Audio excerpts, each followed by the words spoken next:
نبی پاک صلی اللہ علیہ وآلہ وسلم آپ کی خدمت میں یہ حضرت ام المومنین خدیجۃ الکبریٰ پتہ کتنا عرصہ رہی ہیں؟ 25 سال تک حضور کی خدمت میں رہی. یعنی اس وقت نبی پاک کی 50 سال عمر تھی. 50 سال تک ایک ہی بیوی ہے اور اس بیوی کی عمر اس وقت پورے 65 سال ہو چکی تھی. اب آپ سمجھ آئیے آپ سبھی حضرات کو 65 سال عمر ہو چکی تھی. لوگ باتیں کرتے ہمارے نبی کے کردار پر، ظالمو حیا کرو. اور نبی پاک علیہ السلام نے جتنی دیر حضرت خدیجۃ الکبریٰ آپ کے عقد شریف میں رہی ہیں، آپ نے کسی اور عورت سے نکاح نہیں فرمایا. یہی بات یہ حدیث شریف سنیے. نبی پاک علیہ السلام تشریف فرما تھے اپنے گھر میں بیویوں کے پاس، تو چلتے چلتے حضرت اماں خدیجۃ الکبریٰ کی بات چل پڑی.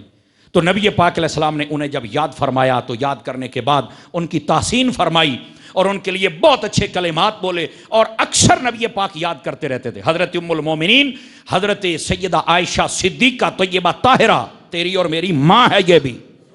سمجھ آ رہی ہے؟ آپ نے جب پوچھا کہ یا رسول اللہ صلی اللہ علیہ وسلم بیویاں تو آپ کی اور بھی ہیں لیکن آپ خدیجہ کو بہت یاد کرتے ہیں، حضور اس میں کیا راز ہے؟ تو میرے نبی نے پتہ کیا جواب دیا تھا؟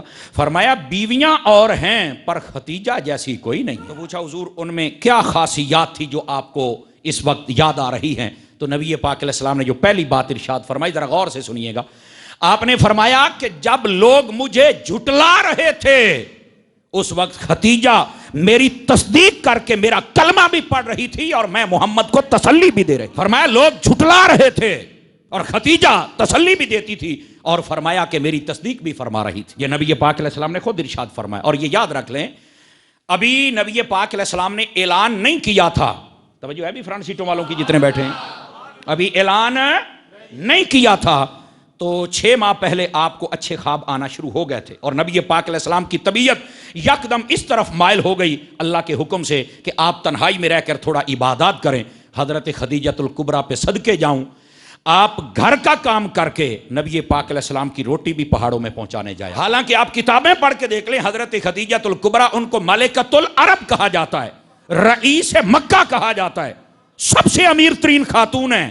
لیکن اس کے باوجود امیر ترین خاتون ہو نا تو وہ کہتی ہے اے کو رکھ لو تو انہوں آکھ روٹی بنا کر بھائی تو کپڑے نہیں دھپ دے، مجھے کام نہیں ہوتا. وہ کہتی ہے کہ چلو پیسہ ہی میرا ہے نا، چلو یہ بھی لگا دو پر اس کو کام کرو. نہیں، روٹیاں بنا کے حضرت اماں خدیجۃ الکبریٰ رضی اللہ تعالی عنہا وہ خود غار حرا میں لے کے جاتی ہیں.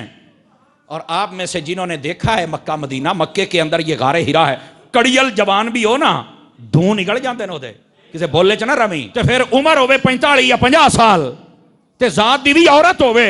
اب تو سیڑھیاں بن گئی آئی سب کر، بالکل ایسے ہی ہے، تب تو نہیں تھی. روزانہ کی بنیاد پر آپ جاتی ہیں اور بھائی جان پھر ایک وقت نہیں 3 وقت جاتی ہیں. نبی پاک علیہ السلام کی خدمت میں روٹی پکا کے خود لے کے جاتی ہیں. ابھی اعلان نبوت تو ہوا ہی نہیں ہے، وہی آ گئی. حضرت اماں خدیجۃ الکبریٰ کا وہی کردار اقدس ہے. آپ روٹی پکا کے جب لے کے جا رہی ہیں نا، اب اتنے عاشقان مصطفیٰ بیٹھے ہیں، ہم تو نہیں کہیں گے آپ کو کہ آپ بولیں یا نہ بولیں، گل سن لو. جب دیکھا حضرت جبرائیل امین وہی لے کر حضور کی خدمت میں تشریف فرما ہیں، دور سے دیکھا حضرت اماں خدیجہ آ رہی ہیں. فرمایا یا رسول اللہ وہ جو عورت آ رہی ہے یہ کون ہے؟ آپ نے ایسے نگاہ اقدس اٹھائی تو فرمایا یہ میری بیوی ہے خدیجہ. فرمایا اچھا. فرمایا ان کو کہنا کہ اللہ بھی تم پر سلام کر رہا ہے اور جبرائیل بھی تم پر سلام کر رہا ہے. یہ ہے ام المؤمنین حضرت سیدہ خدیجۃ الکبریٰ رضی اللہ تعالی عنہا، آپ کا مقام و رتبہ.